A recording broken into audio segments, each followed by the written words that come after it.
of the time. So if you hear some, things that should be on and I'm saying in, that's my Portuguese. So I'm very excited to talk about this topic. It's a passion of mine. It has helped me a lot. And today I'm going to be talking about AI and automations for business growth. I love when you mentioned about having the foundation, and I actually had a slide.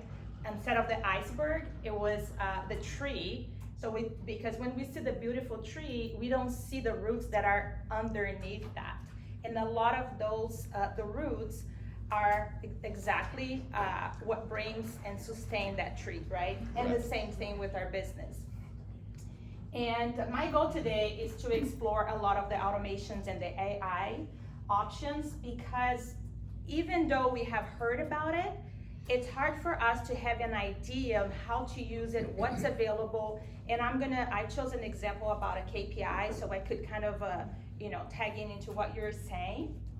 But it's important because a lot of times we don't use it because we don't know what's available. So I wanted to show you some of the possibilities for AI today. So my name is Fernanda Lima Furman, and just like you, my nickname is Felima, and it has been branded like that. So I'm trying to go back to Fernanda Furman, but everybody calls me Felima. I'm a Brazilian architect and project manager as well. So for me, having that structure in the business, it was very important from the beginning. I ran virtual events like the virtual summits and live launches, a 5-day challenge that you have seen online. Many of my clients have made 6 figures from the events that I ran for them. And when we were doing that, one of the things that I noticed that behind the scenes is that there were a lot of stress, because back then we didn't have all the automations, all the tools, all the systems built. So we are repeating tasks that were not necessary. We were hiring a lot of people that, we could have today with the knowledge that I have, those events would have been less stressful, more successful, more engaging, allowing my clients to actually connect with the audience, which is important, and not be stressed about the tech. I'm a mom of 2 boys. They're 8 and 11. They're both entrepreneurs. They both have business. And they're on Amazon and they're their own business. I mean, they created the business. They use the platform. I now sell a software that allows you to use AI and automations and create all-in-one software. So they use that. They learn how to use it so they can build a business in there. So now, of course, one of my sons, I hired him. So he does all the video editing for my clients. I also, I'm a producer of the Launchpreneur Experience, which is a event that I put together. And one of them was actually talking about the importance of having the legal part of the legalities in, when you're hiring somebody or when you are creating an event online. So coaches and course creators, my clients work with me so that I can take away all of the tech. I'm a tech whiz. I love tech. I can learn anything tech. And so they can stay on their zone of genius. They can connect with their audience and do what they do the best, which is stay in their purpose. So with that, some of the struggles that I see that a lot of my clients had, and I had as well, that brought us into burnout, was that we had no idea what platform to use. At one point, I had 6 different funnel builders that I was testing. And in all of them, I didn't know which one to pick because I didn't understand the business I had. Had I understood what the needs or my business or the KPIs I needed to track or the people that I needed to hire, I would not have to invest so much money in so many different platforms out there. Some of them are afraid of technology, so they use no technology. I work with a lot of women that are over the age of 50, which that would include me too. And and they think, no, I'm too old for technology, that's too expensive, that's not an investment I wanna do in a company, because they didn't understand that investment actually gives them the time back, the energy back, and so they didn't see that because they were afraid of technology. They're spending too much time doing repeated tasks, things that could be automated, that they could just have an automation for that instead of hiring somebody. And they were not aware of all the automations and the AI tools that are out there that can help them. And now, every day that we are talking, there's a new AI tool, there's a new automation, there is something new coming up. And the worst that we're gonna see in AI is today, right? It's always evolving and getting better. So the three things that I usually, when I'm creating, looking at a business, I look at the strategy, the AI, and the automation. How can we structure those three things together? Because just having an AI, it's great, but do you have a strategy behind? If you don't have a strategy, like how are you gonna, track your KPI? Because you don't know your strategy is that, and for many of my clients, what they do is they would see what the beautiful event was outside, right? And they would be like, I'm just gonna do like that person. And I had somebody copying one of the events I did, but the event I did was not to generate income. It was to be in front of the leaders that I wanted to be, that I wanted to connect and collaborate with. So I was not planning on making any money. I was planning on not having to pay $1,200 for that speaker to be on my event. So somebody copied my event and they didn't have any profit, and then they said that my system didn't work. So strategy is everything when you're looking at this for sustainable growth. And the other thing too is when you ask yourself, what tool should I use? First of all, you should start keeping a list of all the tasks that you do every single day. How much time do you spend on it? It's something I can delegate. It's something that it needs me in there. How much time? So I'm gonna start with the AI. And why is AI so important? Right now, every single day, all business are coming into the AI world, right? And the worst, like I said, the worst that it has been is right now. The capability of AI and replacing herself. So I have a client who's a course creator, but she didn't want to be online. She didn't have the confidence to create the videos. So now with the AI tool, she creates the videos. Not only that, we use another tool that translates that course into 3 different languages. That's the people that she wants to sell to. So the PwC estimated that the AI could contribute up to 15.7 trillion in the global economy by 2030. That's huge. AI is here to stay, it's not going away, and we can learn how to use it in a way that's gonna serve us. Now, where can I use AI?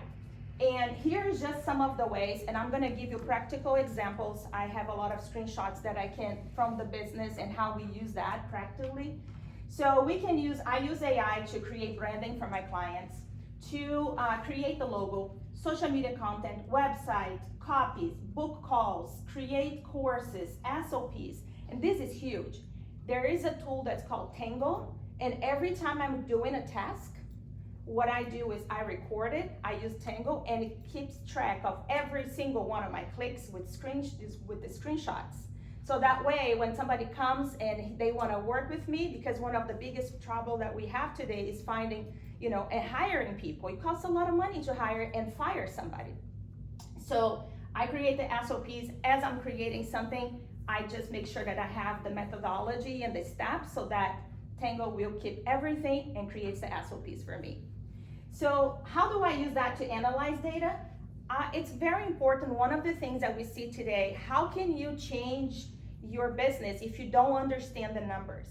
So with our clients, what we do is open rates is very important. If we're creating an event or if we're sending an email list, you want to know how many people open the email. And people would say, oh, my email marketing doesn't work. But when we go in and we look at the numbers, if there's some data that we look at, for example, are they not opening the emails? There's a problem with the subject line. Are they opening but not clicking? That's a problem with the email itself. Maybe the button to click is all the way on the bottom, there's a huge text.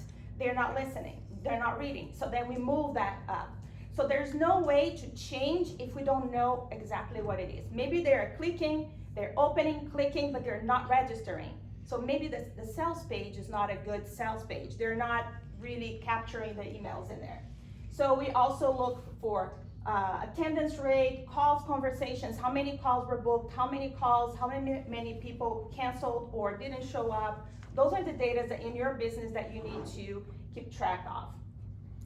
So then there's also AI-driven customer support. And this part is one of the things that my clients use the most.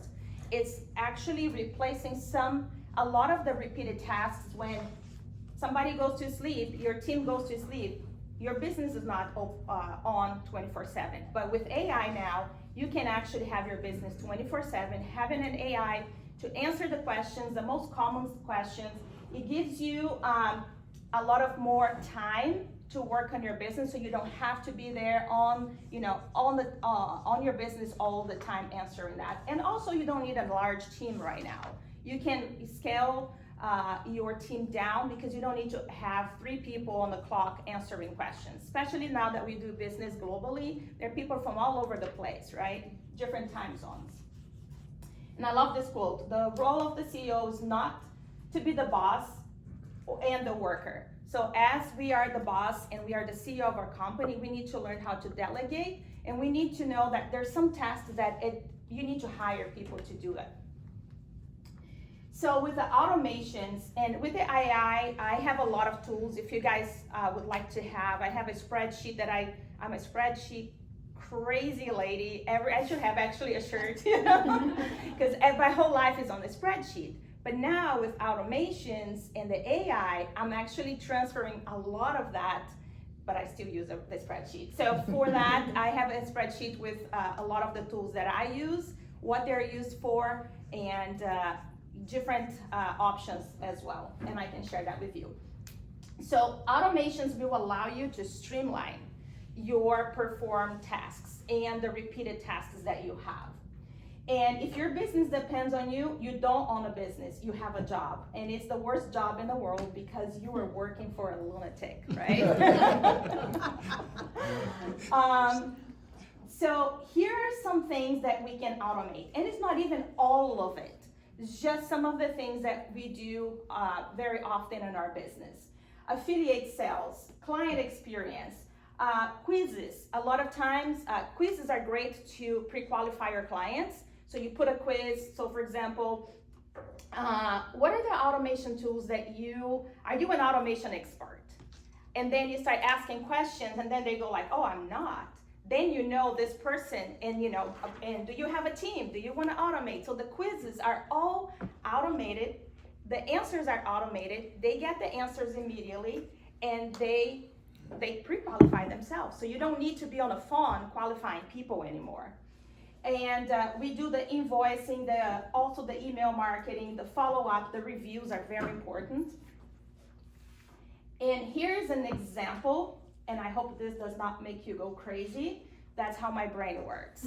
I need to have like everything laid out. So in here, you're gonna see that I use AI to create this strategy for my clients. So I brainstorm with AI. I use AI as my partner brain. So I created this strategy, and then it helped me brainstorm some ideas for lead magnets. That lead magnet is something you give somebody for free, like I'm gonna be giving that to you, and then in exchange for an email. Then you give me your email, and then I'm gonna send it to you, and then I am going to continue to send you emails afterwards. And then also, you have to always give people a chance to unsubscribe from your email list.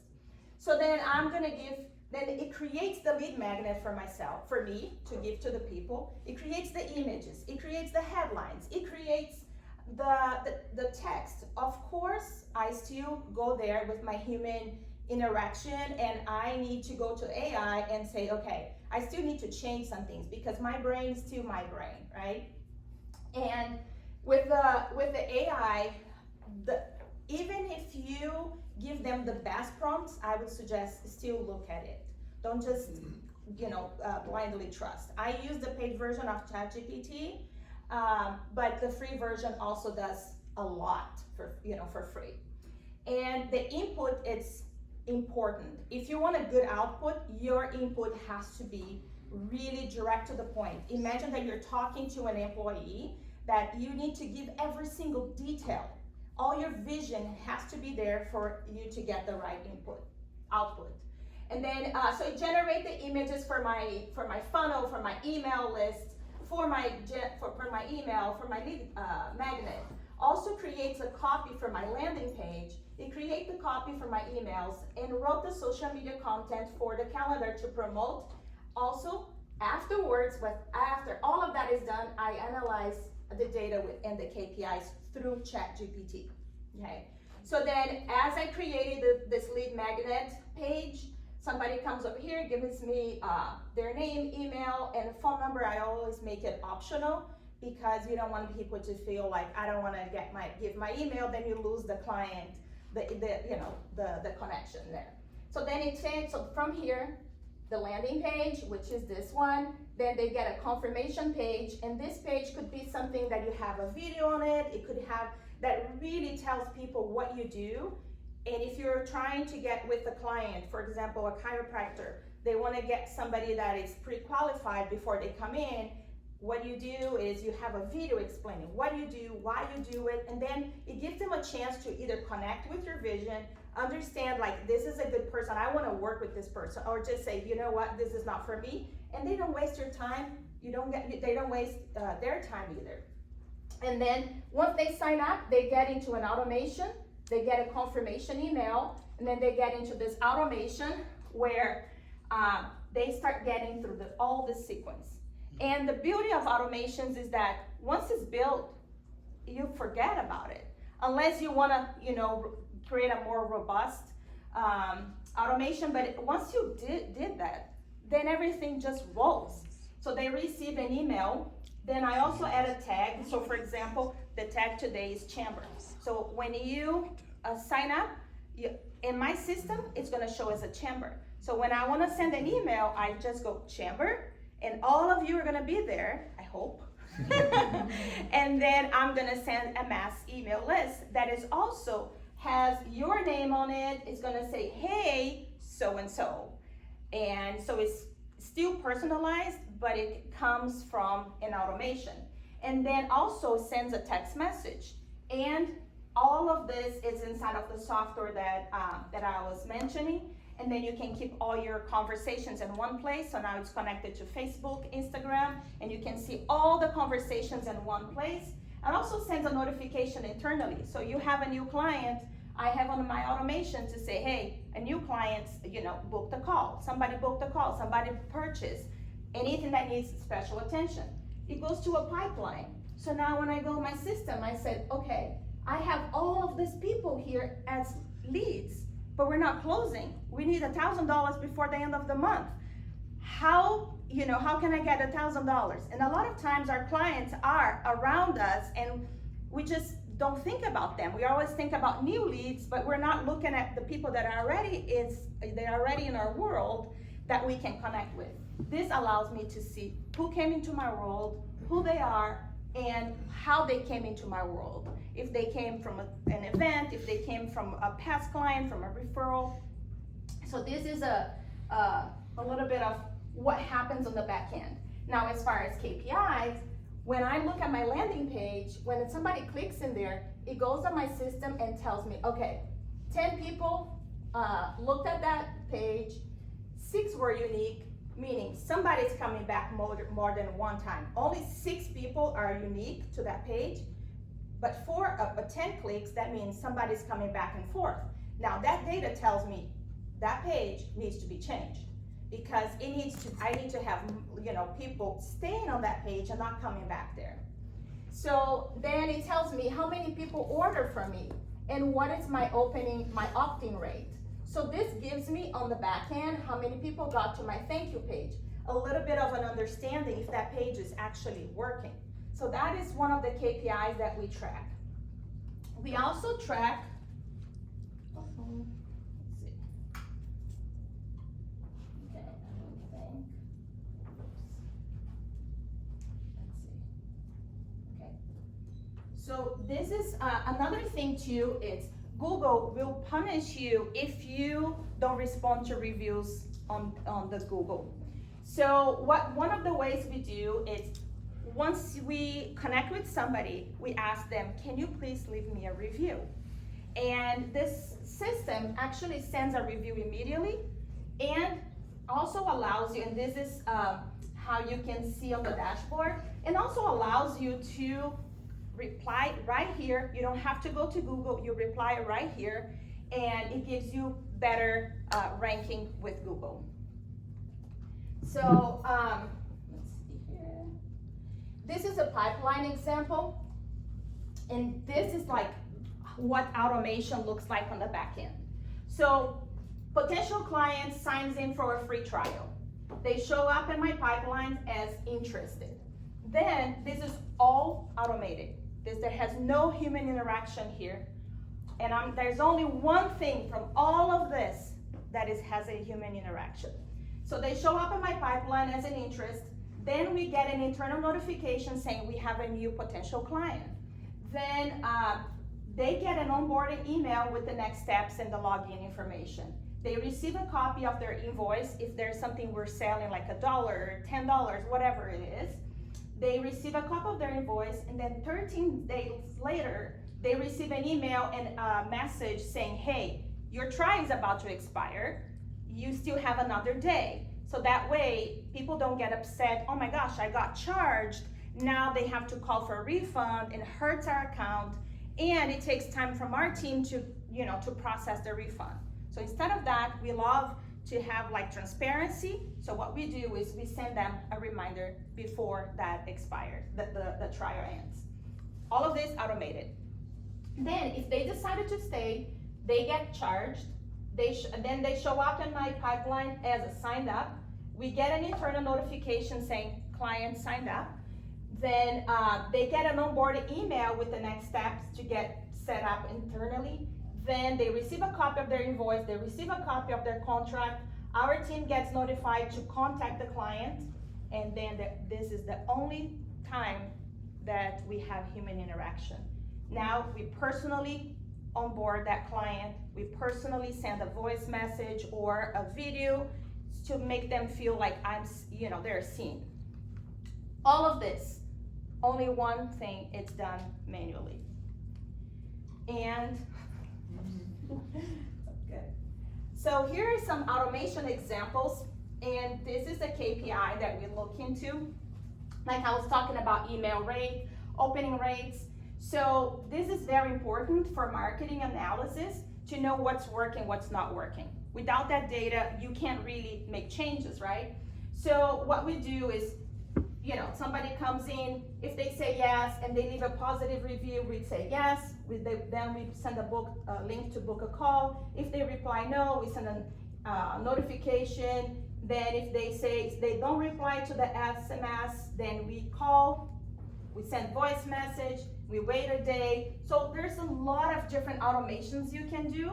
But when somebody opens, when you send out an email, we see here how many were delivered, how many people opened, how many people clicked on it, how many people replied, and how many people bounced. So we know if somebody unsubscribed, I can see who unsubscribed from my email list.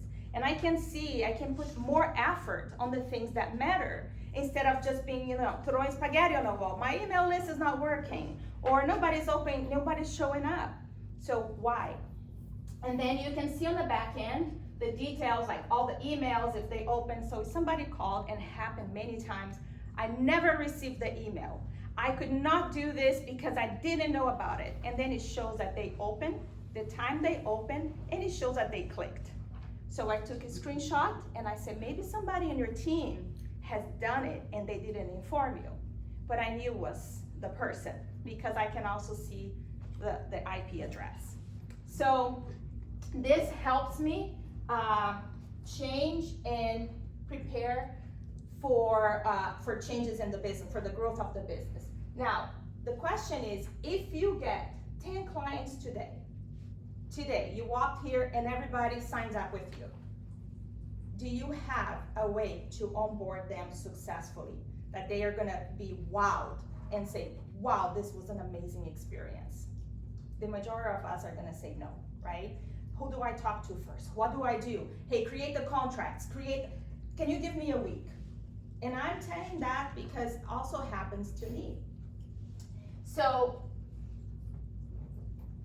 what I would say is, I'm sorry, I talk very fast, but I have, what we do is we help people, we do a free audit. So we go into your business, we look at your website, and we create a free report that's also with the software that